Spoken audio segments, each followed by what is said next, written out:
새가족 부원신 예배인데요. 교회에는 새롭게 방문하는 사람들이 항상 있어요. 영어로는 newcomer 혹은 visitor 이렇게 얘기하는데, 이사를 오시거나 아니면은 전도를 해서 오시거나 아니면은 신앙생활을 어떤 이유로 중단했다가 다시 오시는 분도 계시고요. 또 어떤 교회에 신앙이 잘 맞지 않고 교회가 와야 되거나 흩어져서 교회를 오시는 분도 있고, 정말로 많은 사람들이 교회를 찾아옵니다.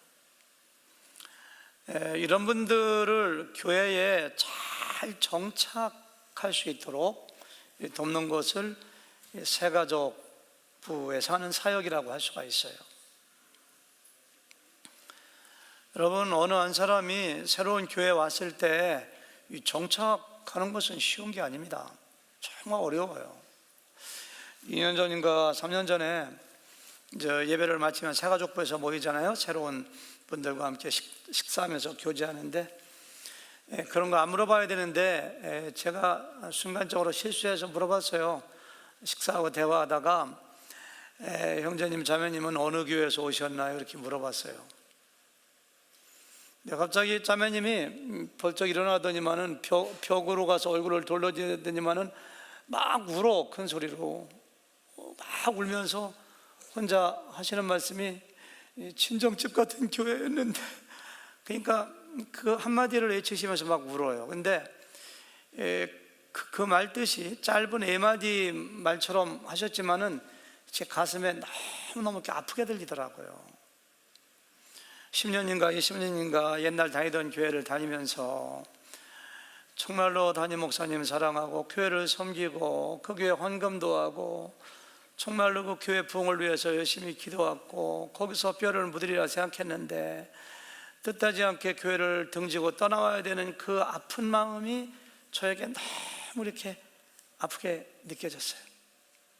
지금 여기에 예배에 참석하는 자매님이신데, 그래서 제가 그때 2가지 느꼈어요.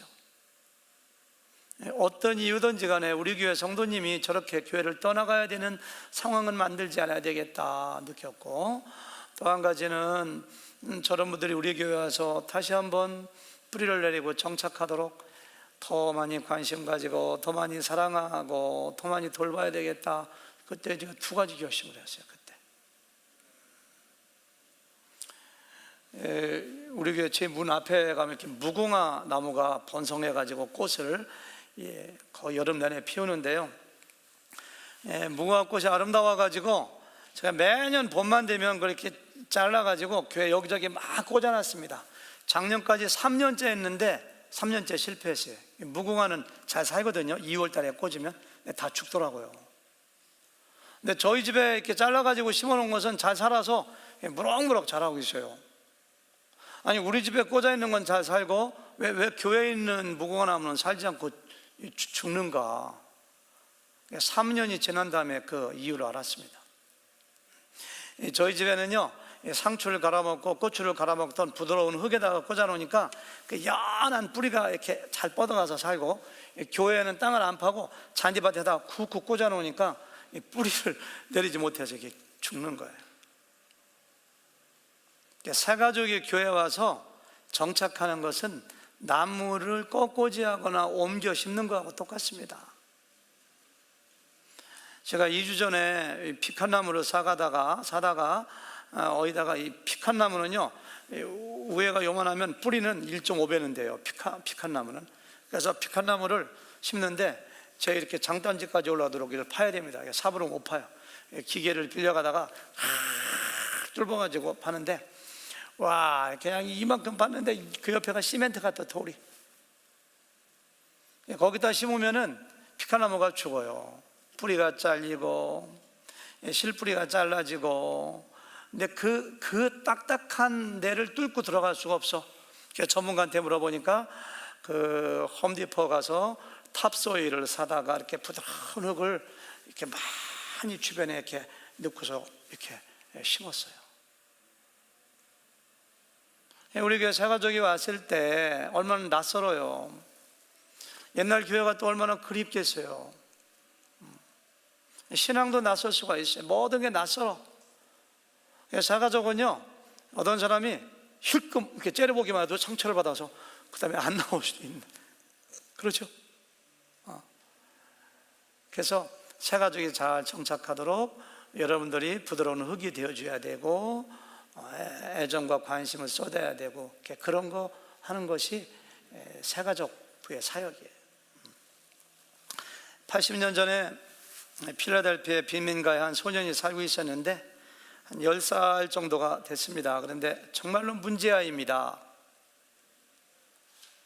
교회 가는 애들을 방해하고, 교회를 못 가게 하면 하나님이 고마워하신다 이렇게 얘기하기도 하고, 정말로 불량배들하고 어울리고, 근데 어쩌다가 교회를 한번 우연히 나오게 됐어요. 아무리 교회지만은 그런 아이들 나와서 막 애들 때리고 싸우고 심술 부리고 그러면 다 싫어하거든요, 교사들도 다. 근데 월터라고 하는 초등학교만 졸업해가지고 가르칠 수 있는 자격을 얻지 못한 주일학교 보조 판사 한 분이 그 아이를 주목했어요. 그리고 친절을 베풀었어요. 말을 걸어주고 맛있는 걸 사주고 친절하게 대해주고 놀이터 가서 같이 놀아주고 상담도 해주고 교회 나라고 이야기하고, 몇 개월 동안 하니까 이 아이의 마음이 녹아졌어요. 교회에 정착하게 되었고, 말씀을 통해서 예수님을 영접하게 되었고, 믿음이 날마다 성장해서 중학교, 고등학교 가고, 고등학교를 졸업하고 신학대학원 가고, 나중에 신학대학 교수가 되었는데요. 그분이 바로 우리 도시에 있는 달라스 신학교의 하워드 핸드릭슨 교수라고. 제가 얼마 전에 우리 교회 나오는 성도님이 계셔서 그 신학교 신방 갔더니 그 큰 기숙사 그 건물이 하워드 핸드릭슨 건물 맞죠? 박 전사님 맞나요? 그렇죠. 그분이 60년 이상을 DTS에서 가르치면서 책을 18권 쓰고, 그 척수인들이라든가 제레미야스라든가 정말 유명한 신학자들, 굴지의 목사님들이 제자가 얼마나 많은지 전 세계 60개국에 가서 복음을 증거하고, 라디오를 통해서 수십만의 사람들에게 복음을 증거하고, 그의 사역을 통해서 수십 개의 선교단체, 기독교 단체가 생겨나고, 4년 전에 88세의 나이로 돌아가셨는데 가장 탁월한 신학자로, 목사로, 설교가로 영향력을 끼친 그런 분이에요. 그 월터라고 하는 그분의 세심한 돌봄과 사랑과 관심이 없었다면 그와 같은 위대한 사역자가 어떻게 탄생하겠어요? 인도의 성자요 영웅이요 힌두교 지도자인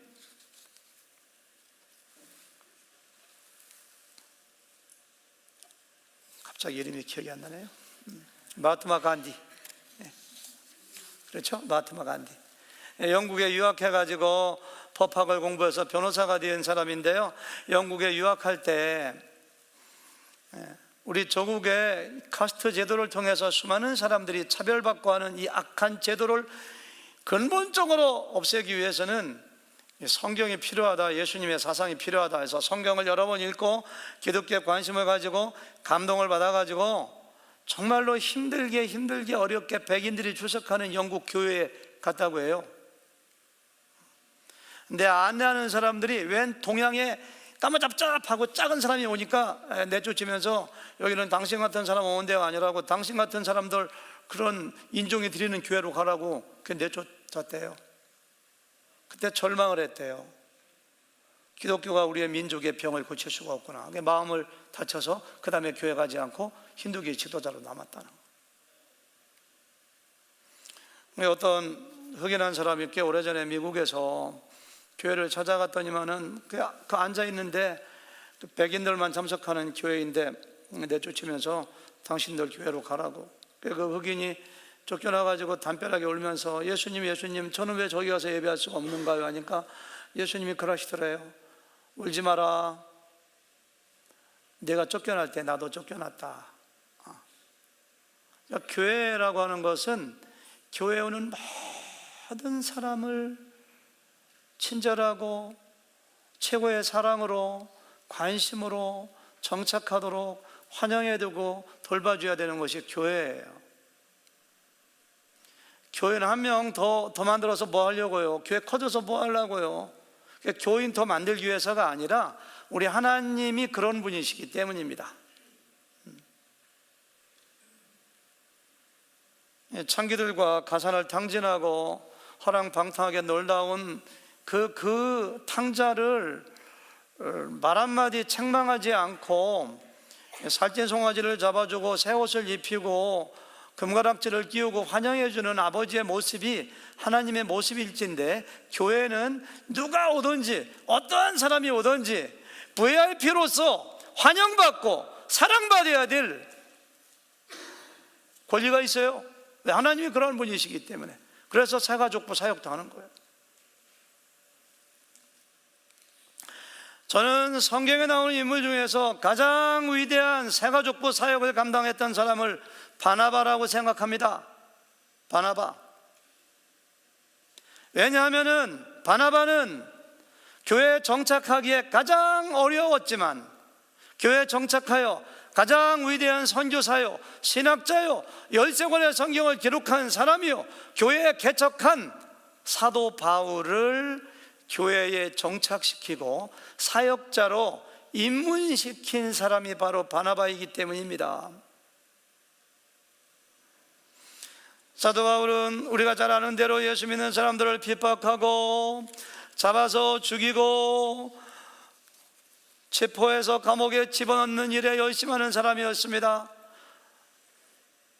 순간적으로 부활하신 예수님을 만나 정오의 빛보다 더 밝은 빛에 시각을 잃고 예수님을 만나 그는 회심하여 하나님의 자녀가 되었습니다. 아나니아라고 하는 사람이 안수하여 시각이 열리고 음식을 먹자마자 제일 먼저 한 일이 가서 복음을 증거하는 일입니다. 그렇지만 사람들은 사도 바울을 믿지 않았습니다. 그의 믿음이 거짓이라고 생각했습니다. 베드로, 요한, 야고보, 마태, 도마 어느 한 사람도 사도 바울을 신뢰하지 않고 만나려고 하지 않습니다. 그런데 성경에 보니까 그런 사도 바울을 베드로에게, 요한에게, 야고보에게, 제자들에게 브릿지가 돼서 소개시켜서 교회 공동체의 일원으로 만든 사람이 바로 바나바예요. 사도행전 9장 26절에 보니까 사울이 예루살렘에 가서 제자들을 사귀고자 하나 다 두려워하여 그가 제자됨을 믿지 아니하니. 안 믿어요, 안 믿어. 가짜로 믿어서 우리 잡아가려고 한다고 오해해요. 27절, 바나바가 데리고 사도들에게 가서 그가 길에서 어떻게 주를 보았는지, 주께서 그에게 말씀하신 일, 다메섹에서 그가 어떻게 예수의 이름으로 담대히 말하였는지를 전하니라. 이건 누가 했습니까? 바나바가. 바나바는 기가 막힌 사람이에요. 바울이 다메섹에 예수 믿는 사람들을 잡으러 갈 때 동행한 적도 없는데 어떻게 이런 것을 알았는지. 그러니까 새신자에 대한 관심입니다. 관심. 야, 바울이 예수 믿고 구원받았대 하니까 쫓아가서 다 알아본 거예요. 관심.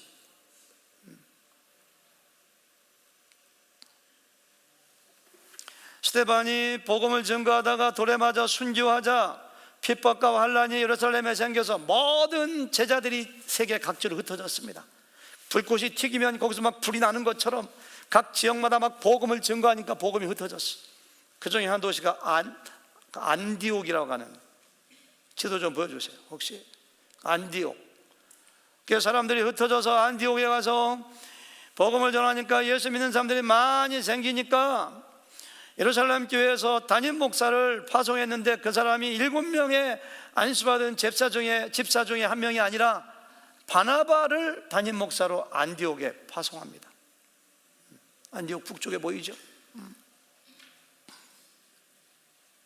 600km 예루살렘에서. 제가 한번 읽어볼까요? 사도행전 11장 19절부터 21절까지 함께 읽을까요? 시작.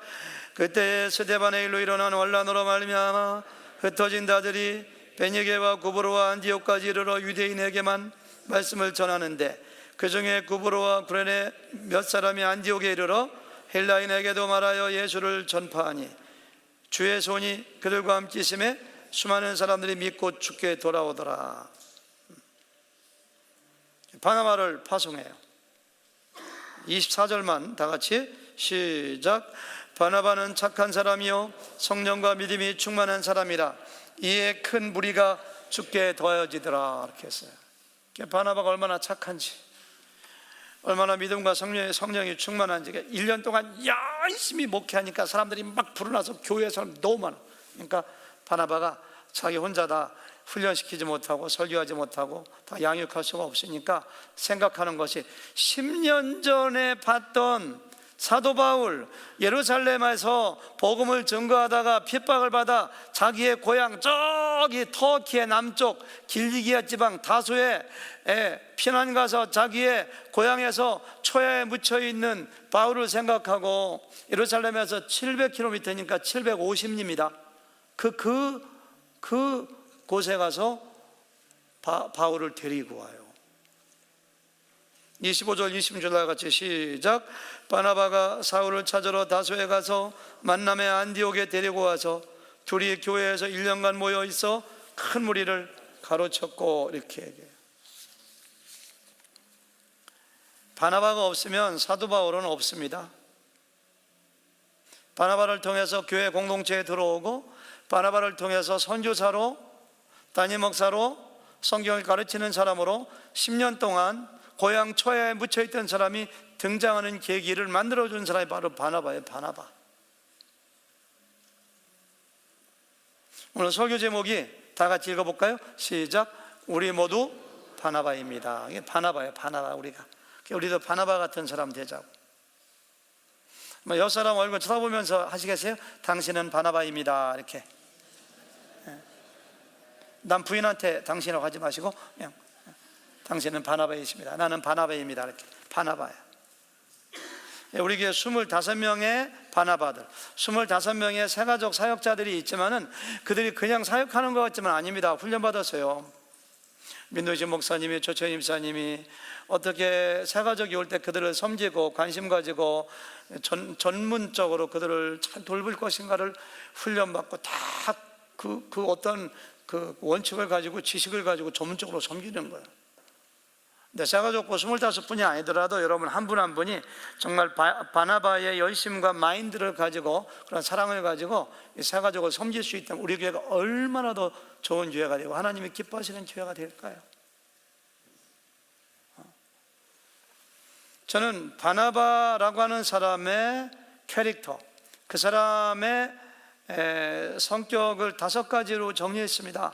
이 5가지 제가 간단히 말씀드릴 때 여러분들도 할 때마다 나도 그런 사람 돼야 되겠다 이렇게 좀 생각했으면 좋겠어요. 그 5가지가 이루어지면 우리는 바나바가 되는 거예요.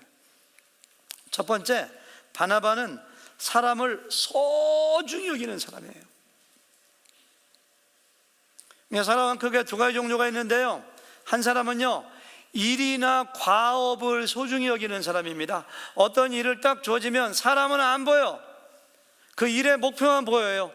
그 일을 달성하기 위해서 열심히 최선을 다해서 이것도 동원하고 저것도 동원하고 하면서 약간 방해가 되는 사람 막 쳐내기도 하고 그 일을 달성하기는 하는데 큰 일을 그런 사람들이 달성해요. 근데 그런 사람들은요, 주변의 사람들은 상처를 많이 줘요. 여러분은 어떤 종류의 사람인가 생각해 보세요. 또 한 가지는요, 사람 중심의 사람입니다. 사람 중심의 사람. 나에게 주어진 과업이 좀 늦는다 할지라도 그 일을 이루어나가는 과정 가운데서 사람이 다치면 안 돼요. 사람에게 상처 주면 안 돼요. 저는 어떤 사람인가 보니, 그러니까 여러분들이 저를 보기 어떤 사람인 것 같아요? 저는 제가 보기에 바나바적인, 그러니까 저는 일 중심이 아니라 저는 사람 중심이에요. 제가 보기에. 그래서 저는 바나바를 굉장히 좋아해요. 인터넷 같은 데 가서 필명을 쓸 때는 제가 바나바예요. 바나바. 그러기 미국 사람 만나서 제 이름 얘기하면 발음하기 힘들어요. 인규노 하면 인기노 뭐 이렇게 하고서는 제가 저를 소개할 때 그냥 바나바오 이렇게 해요. 저는 바나바를 참 좋아하고 바나바 같은 그러한 그 캐릭터를 저는 추구하는 사람이에요. 근데 바나바 같은 사람은요, 일 중심의 사람이 보기에는 답답해요. 추진이 안 돼, 일이. 왜 이렇게 확확 해버리지? 꾸물거리나 그렇게 하기도 하고. 제가 사업을 하거나 직장 다닐 때는 추진력이 굉장히 강한 사람인데, 목회할 때는 제가 추진력이 별로 없어요. 사람이 다치면 안 돼요. 다 끌고 가야 되니까. 상처받는 사람이 있으면 안 돼. 근데 바나바는요, 어떤 사람이냐면은 정말 사람 중심의 사람이에요. 자기가 안디옥 교회 담임 목사라고 할 때 누굴 데리고 가느냐면은 그 마가 요한이라고 하는 사람을 데리고 갑니다. 마가의 다락방 할 때 그 주인집의 아들입니다. 나이가 어린 나이였을 것 같아요. 그래서 안디옥에서 담임 목하면서 마가 요한을 잘 양육하고 키우고 성경 가르치고 자기 아들처럼 잘 이렇게 돌보다가 1차 선교여행 갈 때 데리고 갑니다. 근데 마가의 다락방 2층이니까 얼마나 부자니까 집이 크잖아요. 그러니까 고생을 해본 적이 없으니까 마가가 선교여행 가다 고생되니까 먹는 것도 힘들지 피곤하지 하니까 돌아가 버려요. 젊은이가 선교여행 갔다가 피곤하고 힘들으니까 중간에 돌아갔다. 그러면 여러분들은 어떤 시각으로 보시겠어요? 바나바는 이렇게 보는 거예요. 아유, 고생을 안 해서 그렇지. 다음에는 잘할 거야. 그러니까 양육이 필요하지. 내가 더 도와줘야지. 다음에 또 데리고 가야지. 이런 사람이 바나바예요. 근데 바울은 일중심이기 때문에 저 친구는 안 돼. 저런 정신 가지고 무슨 선교를 해. 다시는 안 데리고 가. 상도 하나 봐라. 바울이 그런 사람 같아요. 두 번째 선교여행 갈 때 출발할 때 그것 때문에 바나바하고 바울이 부딪힙니다. 사도행전 15장에 보니까 여기 보니까 서로 심히 다투어 피차 갈라지니 바나바는 마가를 데리고 구브로로 가고 바울은 실라를 택한 후에 다른 데로 간 거예요. 그러니까 바나바는 사람을 소중히 여겨. 사람을 내치지가 않아요. 그 사람 눈높이에 맞춰줘요. 그 사람을 긍휼히 여겨요. 오랫동안 인내하고 오랫동안 기다려줘요. 바울은요, 일중심이기 때문에 선교라는 프로젝트를 달성하기 위하여 최선을 다해서 올인하는 사람이에요. 누구를 좋다 나쁘다 할 수 없어요. 이근희 집사님은 어떤 스타일의 리더십을 가지고 있나요? 한번 얘기해 보세요. 네. 시간 없어요. 빨리빨리 얘기하셔야죠. 네? 일중심이세요? 안 그런 것 같은데 일중심. 김성호 집사님은? 사람 중심으로 바뀌려고 한다 이거죠. 옛날에 일중심이었는데 2부 예배 때도 3번 물어보니까 두 분은 저는 바나바 쪽입니다 하니까 어떤 자매님은 저는 바울입니다. 그냥 눈을 크게 뜨고 저한테 이렇게 저는 바나바 같은 사람 참 좋아해요. 사울 같은 사람은 저하고는 좀 안 맞아요. 바울 같은 사람은. 바울이 나중에 디모데후서 4장에 보니까 세상을 떠나기 직전에 너무너무 외로움을 느끼면서 디모데에게 빨리 나한테 와라, 고독 가지고 와라, 성경 가지고 와라, 올 때 마가도 데리고 와라 막 그러잖아요. 주변에 사람이 없어. 대만은 얼리 떠났고 다 떠났어요. 그래서 이 바울 같은 스타일의 리더십을 가지면은 나중에 사람들이 주변에 많이 없을 가능성이 많아요. 사실은 꼭 그래서 그런 것은 아니지만 바나바는 마가를 데리고 구브로 가서 계속해서 양육하고 키워주고 돌봐줘서 나중에 마가복음을 기록하고 나중에 바울이 죽기 전에 마가를 찾을 정도로 화해시키고 그런 사역을 한 사람이 바나바예요. 바나바.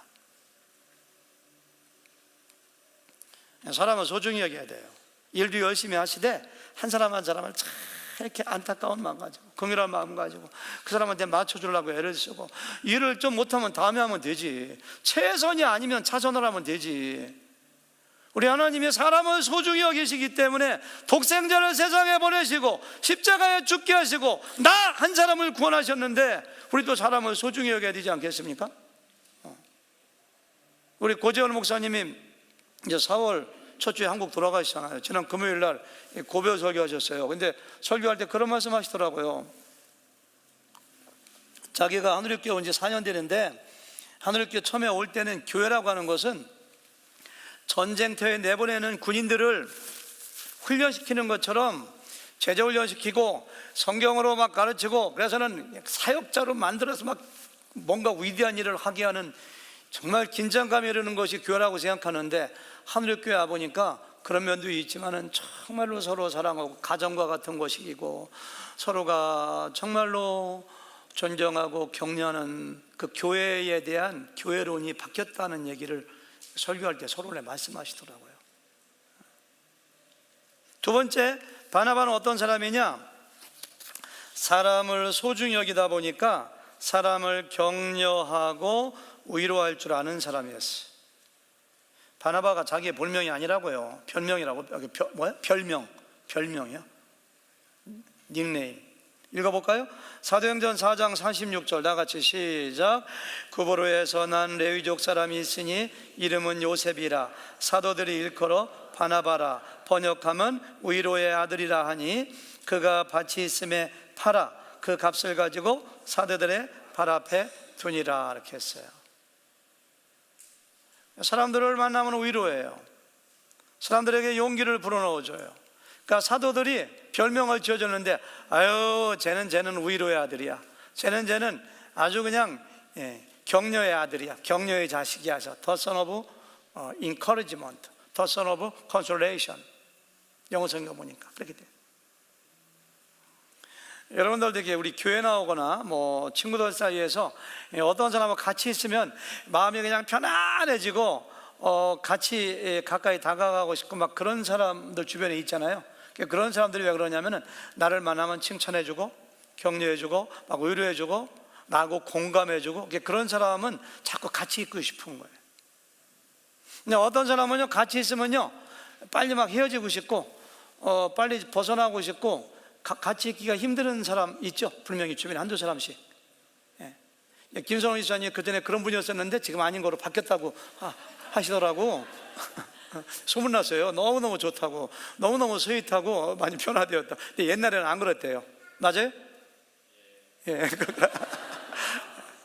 근데 이렇게 같이 있으면 편한 사람들은 뭐냐면 위로하고 격려하고 사람을 이해하고 불쌍히 보고 그런 사람이에요.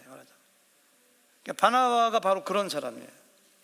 부부지간에도 그런 사람 돼야 돼요. 남편이 옆에 있는데 뭔가 까칠하고 같이 있는 게 불편하면은 큰일 납니다. 그거 남편이 사지를 바꿔요. 아내도 마찬가지입니다. 그런 남편이 있으면 손 들어보세요. 혹시 있으면. 손 들 리가 없죠 여기서요. 위로하고 격려. 그러니까 자기의 논을 팔아가지고 밭을 팔아서 다 나눠준 거예요. 예수님 있다가 출교당해가지고 어려운 사람들 도와주라고 자기 유일한 재산 밭을 팔아가지고 다 나눠줘버려요. 거기 보니까. 세 번째, 바나바는 어떤 사람이냐? 착한 사람이었다. 이렇게 했어요. 착한 사람. 사도행전 11장 24절 바나바는 착한 사람이요. 이렇게 했어요. 착한 사람이요. 이렇게 했어요. 착하다는 것이 무슨 의미인가 쉽게 정의할 수 없지만 우리는 착한 것이 뭔지 알아요. 어떤 것이 착한지 알아요. 지난주에 제가 나는 자연인이다 그와 같은 한국의 한 TV 프로를 봤는데 굉장히 감동적이더라고요. 어떤 70 넘으신 분이 참 착하게 생겼어. 그런데 소양강인가 춘천댐인가 하여튼간 배를 타고 1시간 가요. 도로에서 걸어가면 2시간을 산 넘고 내건너서 가야 되는 정말 화전민들이 6, 7가구 모여 살다가 다 떠나고 혼자만 거기서 집을 지어놓고 사는 분이 있어요. 얼마나 외로울까, 얼마나 힘들까. 그 폐가들은 막 너무너무 험하게 생긴 집들이 있어요. 그래서 방송하시는 분들이 물어봐요. 어떻게 해서 이렇게 안 떠나고 혼자 사십니까? 세상을 떠난 제 아내 때문입니다. 아내가 어떤 분이었는데 자기 이야기를 하는 거예요. 첫 번째 아내가 아기를 1살짜리, 3살짜리, 4살, 5살, 9살, 5명을 놔놓고서는 아내가 1살짜리 아기 이렇게 젖을 먹이다가 뭔가 이상해서 보니까 아내가 그 아기 젖먹이다가 그냥 세상을 떠났대요. 자, 일주일을 대성통곡했대요. 아내를 살려보려고 물도 먹여보고 물 먹는다고 살면 다 살게. 그리고 막 몸도 씻어보고 근데 아내가 결국은 싸늘하게 식어서 죽었대요. 젖동량, 말이 젖동량이지 아기가 젖을 얼마나 자주 먹는데요. 젖동량을 먹으면서 5명을 키우는데 주변에서 하도 불쌍하게 봐서 어떤 여자를 소개시켜서 재혼했는데 재혼해서 온 자기 아내가 얼마나 착한지 세상에서 그렇게 착한 여자를 처음 봤대요. 자기가 난 자식도 아닌데 5명을 키우는데 5명의 아이들의 입에 뭐가 들어가면 자기 입에 들어가는 것보다 더 기뻐하고 더 좋아하고, 자기가 낳은 아이들보다도 더 사랑해주고 안아주고 그렇게 사랑해주고, 그래서 아이들을 다 키워서 출가시킨 다음에 산속 가서 살자고 아내가 너무너무 전원생활을 해서 여기 들어와서 아내하고 정말 2년 동안 이 집을 지었는데 7년 전에 아내가 무슨 암에 걸려가지고 세상을 떠났다고. 그래서 아내를 저기다 묻었는데 아내가 그렇게 좋아했던 이 장소를 내가 어떻게 떠나느냐고. 5명의 아들, 딸들이 자기 친어머니 돌아가셨을 때마다 더 많이 통곡하고 더 많이 그리워한다고. 아내가 세상을 떠났지만 7년 동안 한 번도 잊어본 적이 없다고. 구름 올라가면 구름 보고 아내가 생각나고, 나무 보면 나무가 생각나, 비 올 때 아내가 생각나. 이유는 한 가지라고. 너무 착했었기 때문에. 너무 착해서. 그렇게 착해야 돼. 그런 게 착한 거예요. 그렇죠? 누구 힘들게 하고 누구한테 상처 주고 누구 마음 아프게 하면은 그거 착한 거 아닙니다. 그거. 지난주에 그 중앙일보 보니까 참 감동적인 기사가 났어요.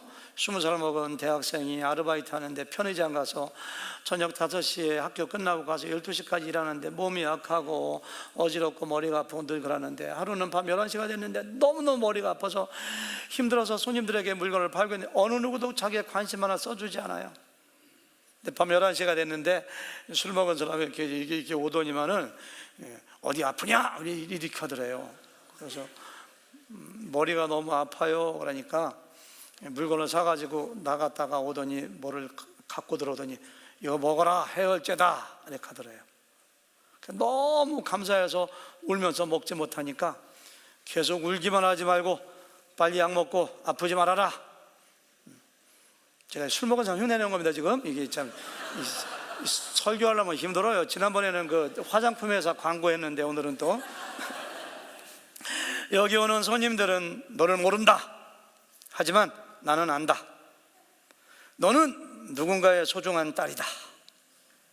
남들 눈에 여기 있는 너는 그저 편의점 카운터일 뿐이겠지만 아니다. 너는 너무 소중한 사람이야. 그러니까 울지 말고 아프지 말고 힘내. 이렇게 하고 그 약을 주고 가더래요. 그래서는 그 약을 받아 먹고서 대성통곡했대. 자기가.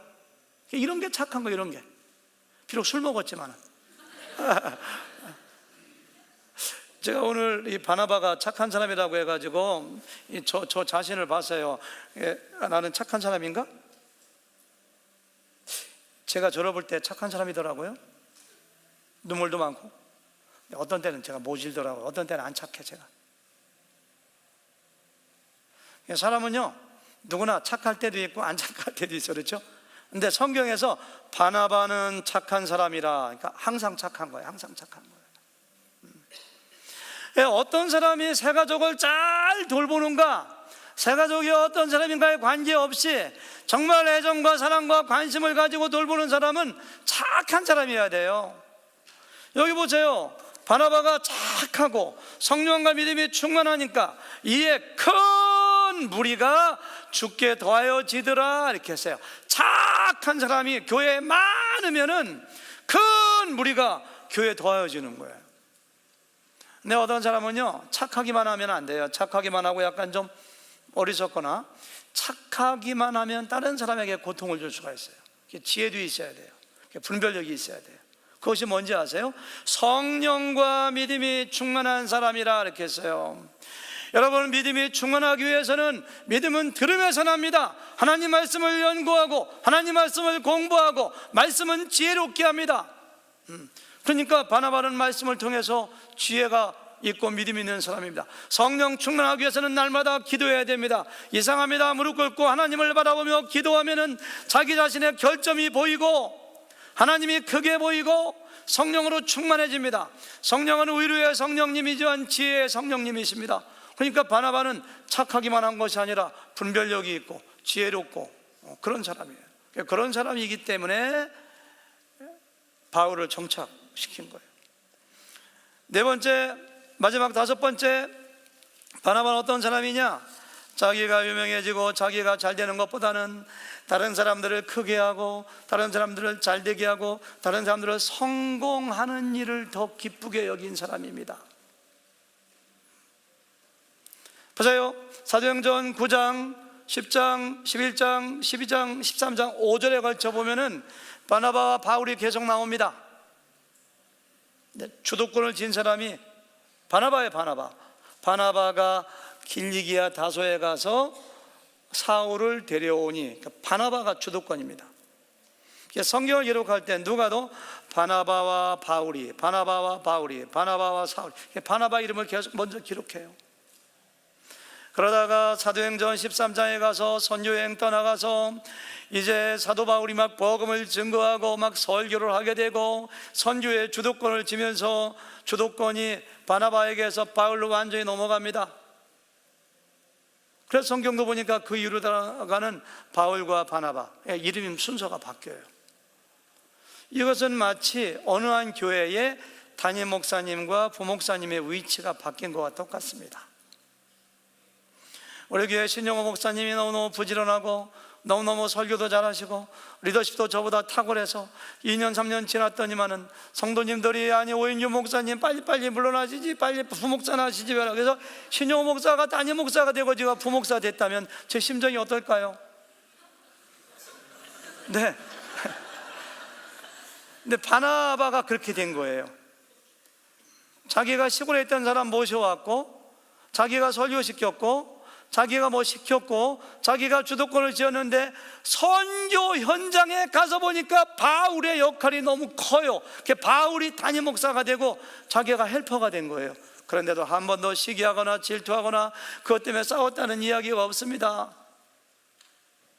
그러니까 바나바는 하나님의 영광 받으시고 복음을 통하여 하나님 나라가 확장되고 하나님이 기뻐하시는 일이 있다면 내가 작아지고 내가 업신여김을 당하고 나의 이름이 나지 않는다 할지라도 그거 한 가지로 인하여 기뻐한 사람이 바나바입니다. 바나바.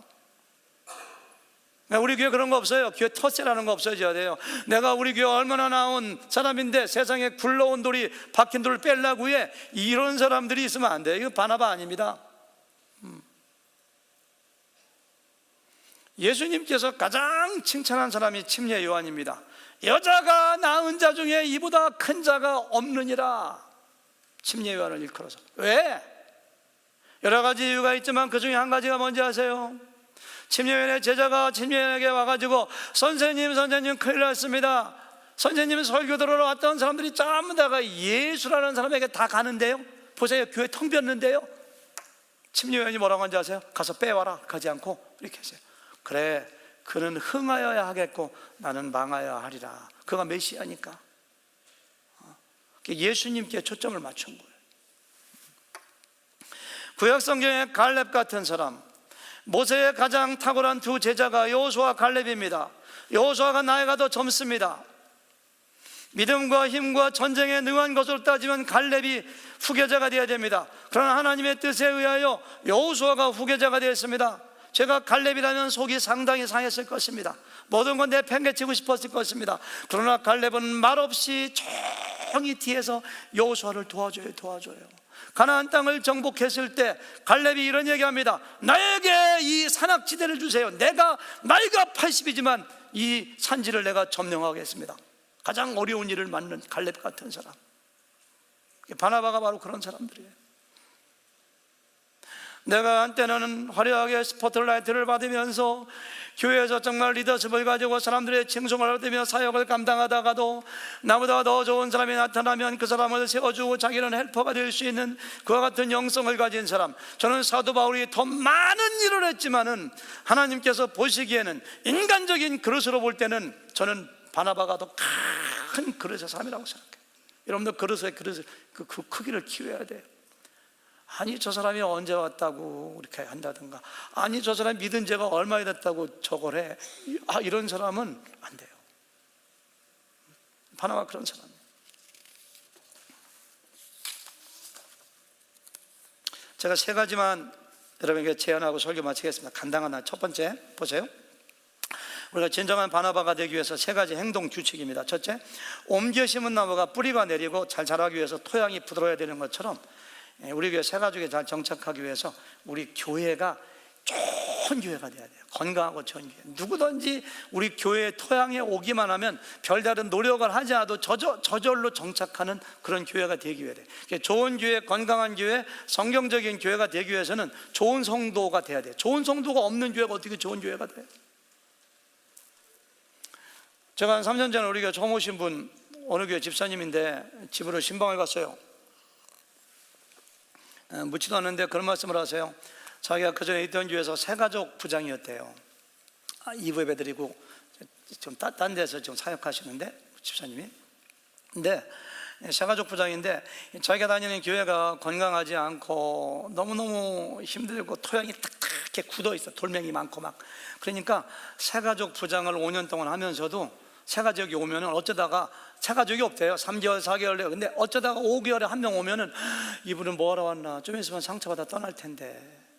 그러니까 새가족반에서 새가족부 사역을 하면서도 너무너무 그분이 왜 왔나? 갔으면 딴 데 가지. 이렇게 하면서 했다는 얘기 듣고 제가 얼마나 가슴이 아팠는지 몰라요. 두 번째, 우리 교회 좋게 만들어야 돼요. 건강하게. 두 번째는 뭐냐면은 많은 사람들을 교회에 인도해 와야 돼요. 우리 교회가 건강하고 우리 교회가 정말로 하나님이 기뻐하시는 새가족이 정착하고 훈련받고 사랑받고 치유받고, 저는 저희 교회에서 때로는 우울증 걸리고 힘들어했던 분들이 와서 치유받는 걸 여러 번 봤습니다. 그 예를 다 들을 수가 없어요. 근데 우리 교회가 아무리 좋으면 뭐해? 알려져야지. 밖에 나가보세요. 교회에서 상처받은 사람들, 믿음 생활을 중단한 사람들, 얼마나 많은 사람들이 어둠 가운데서 나오지 못한 사람들이 많은 거예요. 그러니까 가서 이야기해야 돼요. 나와보라고. 우리 교회 사부예배 나오는 어떤, 아까 사진 나오던데 그 지난번에 제가 좀 환영회 할 때 그 집사님 그런 간증을 했어요. 자기 딸이, 자기들 부부는 다른 교회 나가는데 딸이 몇 년 전부터 계속 아빠 엄마 우리 교회 한 번만 나와봐, 한 번만 나와봐 하도 그래서 딸의 소원을 왜 못 들어주겠는가 해서 한 번만 딱 나와봤대. 한 번 딱 나와보고서 다른 거 아무것도 생각 안 하고 그냥 우리 교회 왔대요. 그냥 왔대요. 권해봐야 돼요. 자꾸. 신앙생활 못 하시는 분들, 다른 교회 열심히 다니는 분들 권하지 마시고 거기 잘 다니라고 격려해 드려야 돼요. 근데 믿지 않는 분들, 또 신앙생활 하다가 실족해서 신앙생활 중단한 분들 많이 권해야 돼요. 다른 교회 다니면 열심히 권하고 그 교회 칭찬해주고 격려하고 기도해 주시고요. 안 나가는 분들이 좀 권해요. 마지막 세 번째, 새가족에게 더 많은 관심과 친절과 사랑을 보여줘야 돼요. 오늘 3부 예배 우리 그 새가족 두 분 오셨는데요. 두 분 이쪽에 앉으셨거든요. 우리 청년 형제님 한 분, 또 어른 한 분 계시는데 이름을 기억하시는 분 한번 손 들어보세요. 우리 최경화 자매님 이름이 뭐예요? 와, 대단하시네. 우리 새가족 담당 부원이거든요. 바나바거든요. 바나바. 또 어디가 틀려도 틀리네요. 왜 기억한 줄 알아요? 이때 예배 끝나고 가서 내가 잘 안내해서 섬겨야 되니까 이름을 홍인석 성도님, 이기훈 형제님 기억 딱 하시네요. 저도 기억했어요. 일부러 기억이 아니라 관심이 있으니까. 만약 예배 끝나고서 우리 홍인석 형제님이, 성도님이 밖에 나가는데 복도에 누가 만났는데 안녕하세요 홍인석 성도님, 아까 멀리서 봤어요. 이름을 불러보고 인사한다면 얼마나 감동을 받으시겠어요. 이름을 기억하고 얼굴을 기억하고 식당에서, 복도에서, 아니면 거리에서 만났을 때 손잡아주고 미소 지어주고 뭐 부족한 거 도와줄 거면 물어보고 한다면은 그것이 부드러운 흙이 되어가지고 정착하는 계기가 되는 거예요. 우리 모두가 그런 사람, 바나바 사역하시는 분만이 아니라 모든 분들이 그런 사람 됐으면 좋겠어요. 상처받고 소외되고 눈물 흘리고 사람들의 무관심 때문에 가슴에 멍이 들어 교회 나오지 못하는 수많은 사람들이 우리 교회 와서 치유받고 말씀으로 훈련받고 새로운 정말 주님의 제자로, 사역자로 세워진다면 하나님이 얼마나 기뻐하시는 일인가요? 우리가 그 일을 감당하기 위해서 여러분 모두가 저와 함께 바나바가 되기를 주님의 이름으로 축원합니다.